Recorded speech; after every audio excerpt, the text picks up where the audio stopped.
자, 디모데후서 마지막 시간입니다. 이제 드디어 바울의 마지막 유언의 메시지를 듣습니다. 물론 디모데후서 전체가 하나의 편지이기 때문에 이것만 유언이다 얘기할 수는 없어요. 전체가 다 그렇습니다. 이제 그 마지막, 자신의 이제 마지막 생명을 다하는, 이제 곧 마칠 것 같은 자신의 인생의 여정의 끝에서 아들에게 주는 마지막 메시지죠. 지난주에 우리는 그 3장에서 이 바울이 하나님이 성경을 통해 주시는 그 구원의 진리를 떠나면 안 된다고 하는 메시지를 우리가 다 같이 들었습니다. 근데 이제 그 메시지가 뭐였냐? 하나님의 손을 붙잡아야 한다는 것. 그래야 우리는 구원받을 수 있다. 우리가 구원이라고 얘기하는 그것을 성경에선 뭐라 표현하느냐? 죽은 이후에 우리가 맞이할 저 하늘의 내세적 유토피아만을 얘기하는 것이 아니라, 실은 성경은 우리에게 뭘 말하냐? 지금 나의 삶에서 하나님의 손을 잡고 변화되는 것. 지금 나의 삶에서 혼자서는 못하니 부디 그 하나님의 손을 잡고 거기에서 건짐을 받는 것. 그러니까 예수를 믿는다는 건 하나님께서 우리에게 펼치신 은혜의 손을 붙잡는다는 의미였습니다. 정말로 우리 하나님은 이 일을 이루시기 위해서 저와 여러분들을 구원하기 위하셔서 그 아들을 우리에게 보내주시고 자신 스스로를 우리에게 맡겨주신 것입니다. 내어주신 것이죠. 필사적인 하나님의 그 사랑을, 결코 우리를 포기하지 않는 그 사랑을 꼭 믿어야 한다고. 그래야 우리는 구원받는다는 걸, 이 진리에서 떠나지 말라고 얘기를 하는 겁니다. 하나님은 어떤 상황 중에서도 우리를 절대로 포기하지 않으시니까 제발 혼자서 그 어둠 속에서, 그 아픔 속에서 아파하지 말고 하나님의 손을 잡고 빛으로 나오라고 성경이 말씀하신다. 이걸 꼭 기억하고 전해라. 저는 여기까지 이 말씀을 우리가 함께 나누었을 때 얼마나 이게 감사한 일인가. 하나님은 우리를, 망가진 우리를 포기하지 않으시고 우리에게 손을 내미시고 우리를 빛으로 인도하시고 우리를 그 어둠과 죄악에서 건져주시는 그 사랑이 얼마나 감사한가. 솔직히 폐기 처분하셔도 되는데 필사적으로 우리를 구원하시기 원하시는 그 하나님의 사랑에 감동하지 않을 방법이 없습니다. 감사하지 않을 방법이 없어요. 그래서 저와 여러분들이 오늘 이 자리에 있는 것인데, 자, 그런데 여러분, 이 감사와 감동에만 머물면 안 됩니다. 많은 사람들이 예수 그리스도를 통하여 하나님께서 우리에게 베풀어 주신 그 구원의 은혜에 감사합니다. 십자가에서 그 피를 흘리시고 그 피값으로 우리를 사시고 교회를 세우신 그 은혜에 대해서는 너무 감사합니다. 그래가지고 하나님이 얼마나 나를 사랑하시는지를 느끼는 걸 좋아하고, 아들을 주셔서 내 죄를 용서하신 것에 감사하고, 그리고 우리 구원이 하나님의 목적이었다고 생각하면서 우리 하나님 성공하셨다, 나를 구원하셨으니 축하드립니다, 성공하셨습니다 하면서 칭찬해드리는 수준의 신앙이 되는 건 단단히 착각하고 있는 것입니다. 착각을 해도 유분수지. 죄송합니다. 제가 좀 말이 좀 심한 것 같습니다. 아니, 뭐 이렇게 감사하는 게 착각은 아니죠. 감사하며 삽시다, 우리. 예? 이 구원의 은혜에 감사할 수 있어야 돼. 자, 그런데 거기까지만 하면 안 돼요. 우리를 구원하시는 것이 하나님의 사랑의 목적이 아닙니다. 아니, 뭐가 부족하셔서 하나님이 우리를 구원하셨겠어요? 우리의 구원이 필요하셨을까? 필요하셨어요. 우리한테 빚지신 게 있어서 그런 건 아니에요, 적어도. 그런데도 필사적으로 자신을 내어주시기까지 우리를 구원하시려고 하신 그 구원의 목적이 있다는 걸 알아야 돼요. 우리를 구원하신 것에 대한 감사만 얘기하면 안 돼. 구원하신 것의 궁극적이고 영광스러운 목적이 있다. 그게 뭐라고 성경이 말하냐? 하나님의 영광을 위해서입니다. 성경에서는 이걸 뭐라고 표현하고 있느냐? 자기를 위하여 우리를 구원하신다. 이 표현을 주목하면서 봐야 합니다. 여러분, 하나님이 우리를 창조하신 목적 어디에 있다고 생각하세요? 창세기는 이렇게 표현합니다. 우리를 창조하시고 하나님은 어떻게 하셨다고요? 기뻐하십니다. 토브. 기뻐하세요. 야, 너무 멋지다. 아름답다. 그렇다면 우리를 구원하시는 목적은 어디 있을까요? 토부입니다. 아름답다. 우리를 구원하시는 것이 목적이 아니라 구원받은 우리의 아름다움으로 기뻐하시기 위함이다. 시편 23편 1절에서 3절, 우리 너무 사랑하는 말씀이죠. 여호와는 나의 목자시니 내가 부족함이 없으리로다. 그가 나를 푸른 풀밭에 누이시고 쉴만한 물가로 인도하시는도다. 내 영혼을 소생시키시고 자기 이름을 위하여 의의 길로 우리를 인도하시는도다. 여러분, 자기를 위하여 우리를 인도하신다. 하나님의 기쁨을 위하여, 하나님의 영광을 위하여. 여러분, 우리가 찬양을 드릴 때 저는 처음에 우리가 여기서 이제 이렇게 찬양팀하고 이렇게 막 할 때에 그 음향이 얼마나 울려나고 수영장 같았는지가 기억납니다.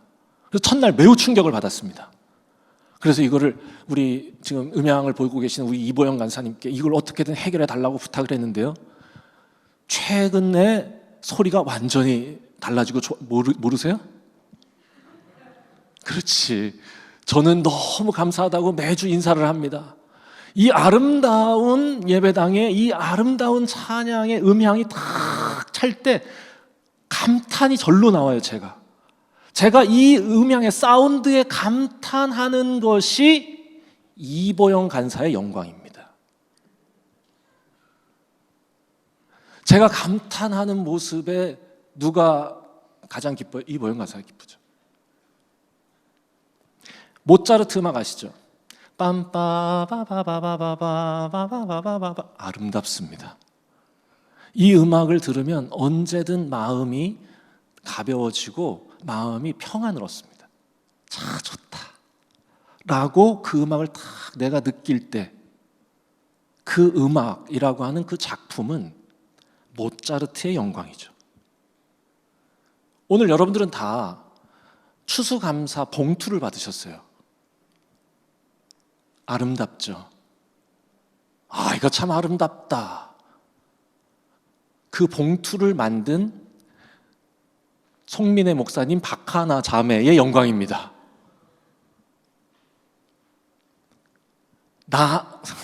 금방 그만해야겠다. 하나만 더 할게요. 나드라고 하는 카페가 여주에 열렸어요. 새로 신상 오픈 카페야. 그런데 거기에 딱 가면 그리 크지 않은 공간인데 아름다워. 아주 제가 적어왔어. 매우 세련되면서도 소박함이 묻어나는 과감한 아름다움이 있으면서도 작은 구석에 디테일이 살아있는 감탄이 절로 나는 공간이다. 그 아름다운 걸작을 보면서 우리가 감탄할 때 실은 그 작품을 디자인하고 만든 이의 영광이 되는 겁니다. 박하나 자매가 있습니다. 우리 봉투 만든 분. 여러분, 우리 인생도 마찬가지입니다. 하나님이 우리를 구원하시는 의미와 목적, 여러분, 자기를 위하여 우리를 의의 길로 인도하신다라고 할 때 자기를 위하여라는 뜻은 우리의 회복이 그분의 영광이 된다는 뜻입니다. 로마서 15장 6절에 보면 로마서 15장은 로마서의 결론이기도 하잖아요. 그러니까 우리 예수 그리스도를 믿고 하나님의 자녀된 우리들은 연약한 자를 돌보고 서로 선을 베풀면서 사랑하며 살아가자. 왜냐하면 이라고 하면서 하는 구절입니다. 왜 그렇게 우리가 살아가야 하냐? 한 마음과 한 입으로 하나님 곧 우리 주 예수 그리스도의 아버지께 영광을 돌리기 위함이다. 여러분, 우리가 이 사실을 많이 까먹는다니까요. 하나님께서 우리에게 손을 내미시고 우리를 구원하시고 변화시켜 주시고 우리의 인생과 인격이 하나님의 작품이 되게 하시는 이유가 어디에 있느냐? 하나님이 기뻐하시기 위함이고 하나님이 영광을 받으시기 위함입니다. 여러분, 오늘은요 종교개혁 주일입니다. 로만 카톨릭에 억눌려 있던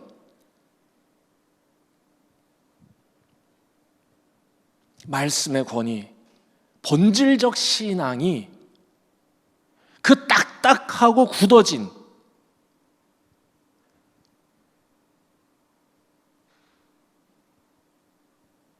교권화된 껍데기를 깨뜨리고 나온 날, 그러면서 이 종교 개혁자들이 외친 5가지 정신이 있었습니다. 5대 정신인데 앞에 only라고 하는 뜻의 라틴어 솔라를 붙입니다. 솔라 스크립투라, 오직 말씀으로. 아시죠? 아니, 그러니까 이게 아신다는 눈빛을 조금만 보여주시면 돼요. 네. 솔라 스크립투라, 오직 말씀으로. 솔루스 크리스투스, 오직 그리스도로만. 솔라 피데, 오직 믿음으로. 솔라 그라티아, 오직 은혜. 그리고 마지막 솔라 데오 글로리아, 오직 하나님의 영광입니다.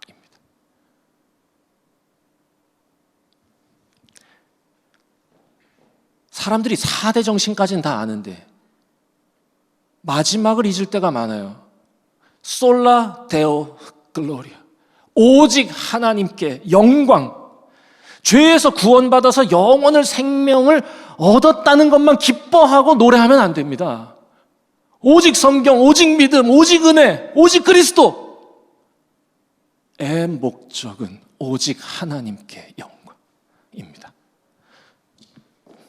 그러니까 거기서 구원받은 인생이, 그러니까 우리가 구원받은 것에 감사하는 노래만 불러서 되는 게 아니라 구원받은 우리의 인생이 하나님이 들으시는 노래가 되어야 한다는 데까지 가는 것입니다. 많은 사람이 동경하고 부러워하는 인생이 되는 게 아니라 많은 사람에게 사랑받고 칭찬받는 인생이 되는 거예요. 그때 하나님이 우리의 영광을 받아주신다. 저는 바울이 자기 아들 디모데에게 말씀을 전하라고 하는 이 메시지는 단지 열심히 전도해라 라는 뜻을 넘어서 성경이 우리에게 말씀하고 계신 예수 그리스도를 통해 우리에게 보여주신 하나님의 그 은혜와 진리를 끊임없이 반복적으로, 감동적으로, 뜨겁게 전하라고 얘기하는 겁니다. 인간이 자기중심적으로 예수 그리스도의 사랑을 이용하지 못하도록, 하나님의 이름으로 자신의 이익을 위해 수단으로 사용하는 어리석은 거짓말을 하지 못하도록, 그래서 내가 누릴 것에만 감격하고 감사하면서 자신이 하나님의 손에 의해 작품이 되어야 하는 거룩한 여정에 대해서 무심하고 소홀해지지 않도록 꼭 그거를 전해야 된다, 이겁니다. 여러분, 우리가 하나님께 영광을 돌리는 길은요, 우리 인생이 누군가에게, 많은 사람에게 따뜻한 감동이 되는 겁니다. 그런데 사람들은, 우리는 다 어떤 삶을 꿈꾸느냐? 많은 사람이 동경하는, 부러워하는 인생이 되려고 하는 거예요. 그건 하나님께 영광 아닙니다. 우리 하나님은 저만 아는 괴물같이 살아가던, 그래서 많은 이에게 상처 주고 거친 말을 쏟아내던 우리가 함께 더불어 아름답게 살아가기 위해 자신을 내어줄 줄도 알고 악한 말을 참고 따뜻한 말로 그를 품고 위로해 줄 수 있는 사람이 되는 모습을 통해서 기뻐하시고 영광 받으시는 겁니다. 시상식 자리가 아니라요, 하루하루 일상에서 그런 삶을 살아갈 때 영광 받으시는 거예요. 저는 시상식에서 수상소감으로 사람들이 나와서 꼭 수상소감 준비할 때 하나님께 영광을 돌립니다 이렇게 하는데 저는 말리고 싶은 사람입니다. 시상식에서 하나님께 영광을 돌린다는 거 차라리 깔끔하게 그냥 상 받게 해주신 하나님께 감사합니다 하는 게 맞지 않나? 상을 받아서 영광 돌리는 게 아니라 상을 받아도 겸손한 모습이 하나님께 영광입니다. 상을 받아야 하나님의 작품이 되는 게 아니라 실은 어둠과 죄에서 나와야 아름다운 작품이 되는 것이니까 그렇죠. 레위기 19장에 제가 참 좋아하는 말씀이죠. 하나님 나라 장이죠. 레위기 19장에 나오는 밤모퉁이를 남겨야 되는 이유가 여러분 뭐였는지 혹시 기억나십니까? 그게 아름답기 때문입니다. 가난하고 연약한 사람들이 부끄럽지 않게 적어도 이 땅에서 우리와 더불어 함께 살아갈 수 있는 길을 열어주는 거. 그들에게 조용히 겸손하게 도움의 손길을 남겨주는 것. 그게 아름답다라는 거였습니다. 그리고 그 아름다운 우리의 삶을 통해 하나님은 영광 받으신다. 여러분, 저는 바울이 가졌던 소망, 그리고 바울이 날마다 꿈꾸던 그 날의 꿈. 오늘 말씀 처음에 보면 예수 그리스도와 그분의 나라를 생각하면서 너에게 말한다라고 시작합니다. 바울이 꿈꾸었던 그 나라, 모든 민족이, 모든 족속과 방언들 가운데서 모든 피조물이 이처럼 하나님의 영광이 되는 나라입니다.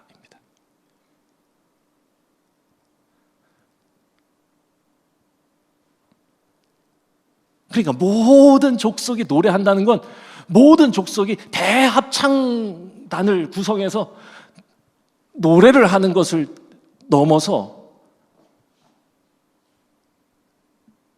그 모든 존재가 노래가 되는 것이죠.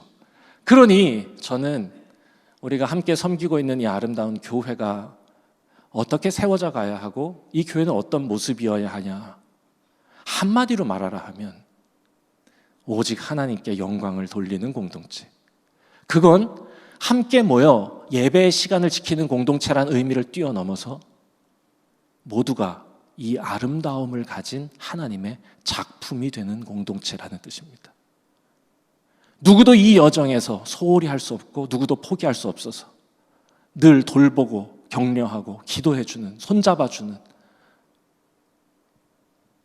얼마나 아름다울까요? 모자라고 부족해도 비난하고 저주하지 않고 참아주고 기도해주면서 주의 깊게 들어주고 친절히 설명해주고 오랫동안 참아줄 수 있는 공동체. 그래서 누구 한 사람도 소외되지 않고 모두가 하나님의 손을 잡고 창조의 손으로 그 사람의 인생을 빚으셔서 작품이 되어가는 공동체가 교회입니다.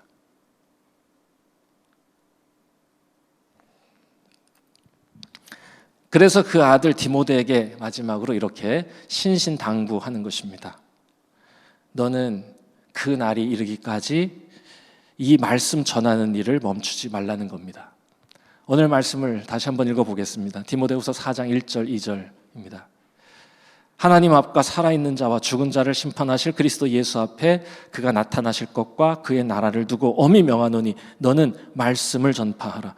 때를 얻든지 못 얻든지 항상 힘쓰라. 범사에 오래 참음과 가르침으로 경책하며 경계하며 권하라. 이 말씀을 너는 그날까지 끝까지 절대로 멈추지 말고 성실히 전해라. 하나님 나라 모든 민족 구원을 받아서 하나님의 영광이 되는 그 날을 위해서 사람들을 잠깨우고 설득하고 인내하며 온유하게 가르치고 좋을 때나 힘들 때나 담대히 선포하고 행복하게 꿈꾸게 해라 라는 말이죠. 디모데후서 4장 3절에서 5절 말씀이 보이죠? 이렇게 제가 간단히 설명할 수 있을 것 같아요. 사람들이 자기가 듣고 싶을 말만 들으려고 이 교회 저 교회 기웃거리더라도 하나님을 믿고 따르는 게 무엇인지 진지한 고민 없이 신앙생활이 나에게 주는 유익이 무엇인지만 계산하는 모습들이 모대야. 그게 너를 힘 빠지게 해도 이게 너에게 맡겨진 사명이다. 부탁이다. 일꾼답게 이거 끝까지 잘 감당해라. 사람들은 이 말을 그리 좋아하진 않을 거다.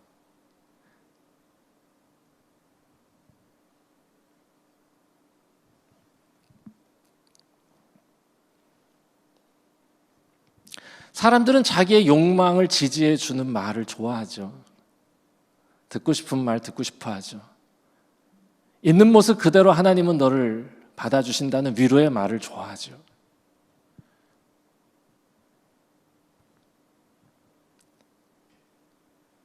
그 말만 들으면 좋아하고 당장의 감동이 있으면 행복해하죠. 그런데 우리가 정말 진지하게 겸손하게 하나님의 손을 잡고 하나님께 나의 마음과 생각을 맡겨드리고 그분이 나를 빚으실 수 있도록 허락해드려야 한다고. 그래서 우리가 우리의 양심으로 말을 걸어오시는 하나님의 말씀에 귀 기울여야 되고, 내 욕심과 내 안에서 갈등할 때 용기 있게 하나님의 편에 설 줄 알아야 된다고. 때로는 손해를 보더라도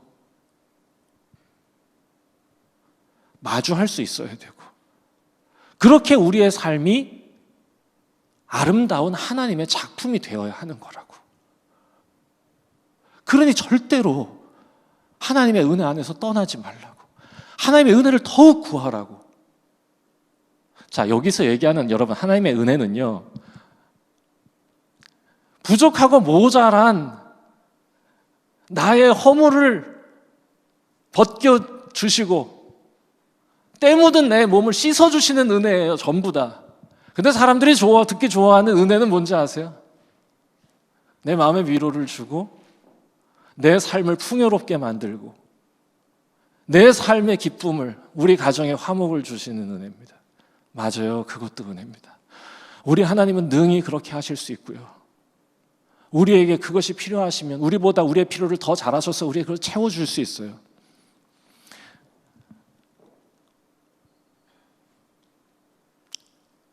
우리 스스로는 작품이 될 수 없어요.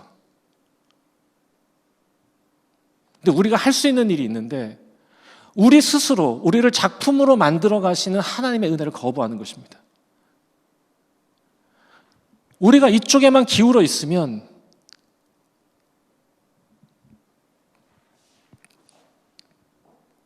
하나님의 그 은혜에서 저는 멀어질 거라 생각합니다. 다시 한번 정리하겠습니다. 끝까지 성실히 일꾼답게 전하라. 무엇을? 하나님의 손을 잡아라. 그리고 하나님의 영광이 되어라. 이 말씀을 넌 끝까지 해라. 왜 하나님이 우리를 구원하시냐? 하나님의 영광 받으시기 위함이다.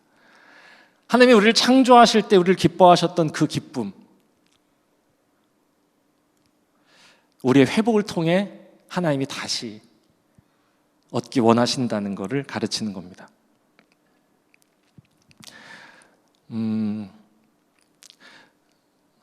우리 아이들의 모습을 보면서 저는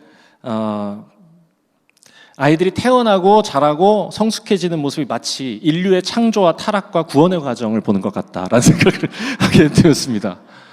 우리가 사춘기에 아이들을 포기하지 않고 끝까지 그를 돌보고 그를 사랑하는 이유 어디에 있겠습니까? 태어났을 때 우리에게 주었던 그 기쁨을 다시 얻기 위함 아닙니까? 솔직히 4살이 되면 모든 아이들은 작품입니다. 아름다워요. 우리 말금이 제일 어린 말금이에서부터 망고, 주한이, 진원이, 이준이, 수웅이, 하연이 아주 작품이죠. 그냥 보기만 해도 감사하고 아름다움이 넘쳐납니다. 그 아이들은 그 부모의 영광입니다. 그런데 이제 어느 순간 아이들이 문을 닫고 들어가기 시작하면서 타락하는 것입니다. 문을 닫고 들어간 아이를 끝까지 포기하지 않고 참아주는 이유는 무엇이냐? 그를 구원하려는 부모의 노력, 그 목적이 어디에 있는 것이냐? 4살에 나에게 주었던 그 기쁨을 되찾기 위함입니다. 별로 안 와닿는 것 같습니다. 솔직히 어릴 적 김태컨, 김태규는 아름다운 작품이었습니다.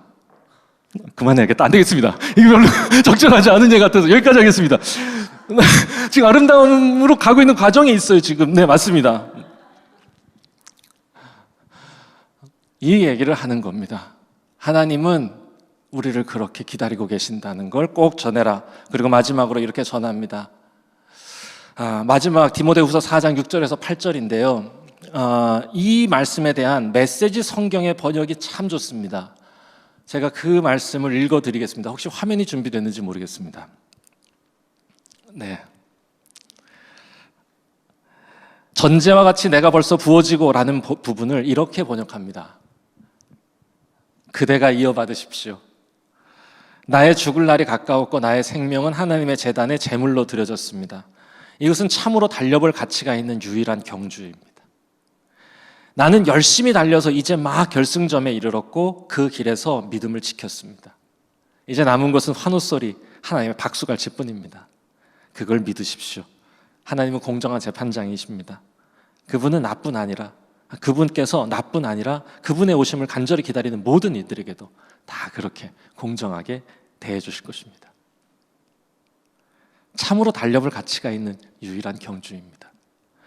저 이 말씀을 읽는데 저희 아버지께서 제 아들인 저에게 제 나이 때 해주시던 말씀을 생각했습니다.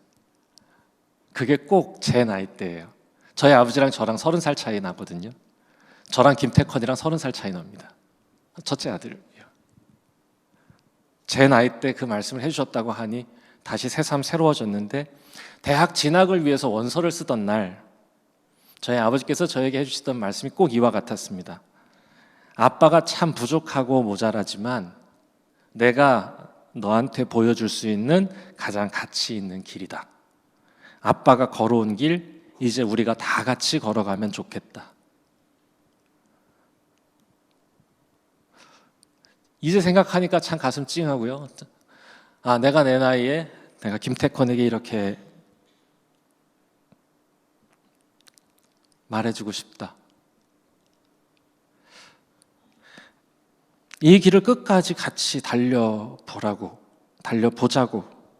아빠는 지금까지 이 길에서 행복했고, 그리고 너랑 같이 끝까지 달릴 거라고 얘기해주고 싶은 겁니다.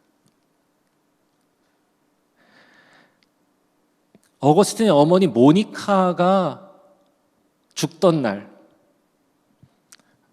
어거스틴이 그 옆에 있었는데요. 그 어머니도 이렇게 얘기합니다. 어거스틴, 내가 이 세상에 잠깐이라도 더 남아있고 싶었던 이유는 죽기 전에 내 아들이 기독교인이 되는 걸 보고 싶었던 거였다. 그런데 보거라, 아들아. 내 하나님은 내가 바라던 것보다 더 아름다운 작품으로 너를 만들어 주시지 않았냐. 이제 더 바랄 게 없다. 아들아, 맡겨주신 일 끝까지 감당하면서 영광이 되거라. 이러고 죽어요. 이제는 네가 이어받으라는 거죠. 성경에 기록된 예수님의 마지막 말씀도 이와 같았습니다.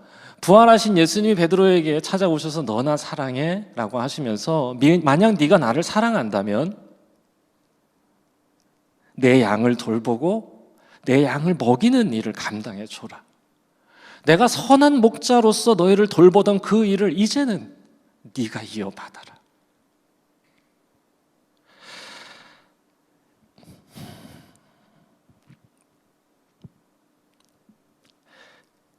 우리가 예수님이 하셨던 이 유언의 말씀을, 또 오늘 우리가 하나님의 말씀을 통해서 바울이 남긴 아들 디모데에게 하는 마지막 부탁을 저는 우리 스스로가 먼저 잘 들어야 한다 생각합니다.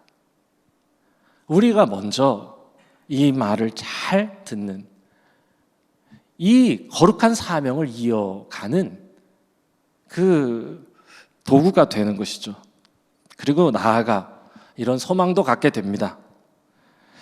우리에게 맡겨주신 자녀들에게, 아직 결혼을 안 하신 분들이라면 여러분에게 맡겨주실 자녀들에게, 그리고 자녀가 없는 분들이라면 여러분이 믿음으로 품은 영적 자녀들에게 우리도 이렇게 유언할 수 있으면 좋겠습니다. 이제 그대가 이어 받아주십시오. 이 길은 내가 당신에게 보여줄 수 있는 가장 아름답고 가치 있는 길입니다. 이 길을 걸을 수 있어서 행복했습니다. 그러니 당신도 이 길을 포기하지 말고 끝까지 가십시오. 하나님이 박수 쳐주시고 안아주실 것입니다. 말씀 마치겠습니다. 함께 찬양했으면 좋겠어요.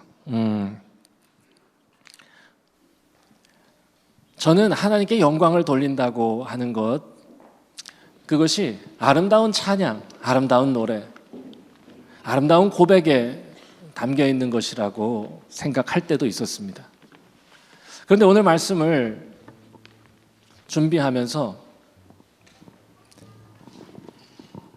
세상 모든 민족이 주의 영광을 보게 되는 건 우리의 노래와 우리의 고백을 넘어서 실은 우리 공동체의 아름다움, 우리 각자 인생의 성숙을 통해서 드러나고 발견되는 것이겠다라는 생각하게 됐거든요.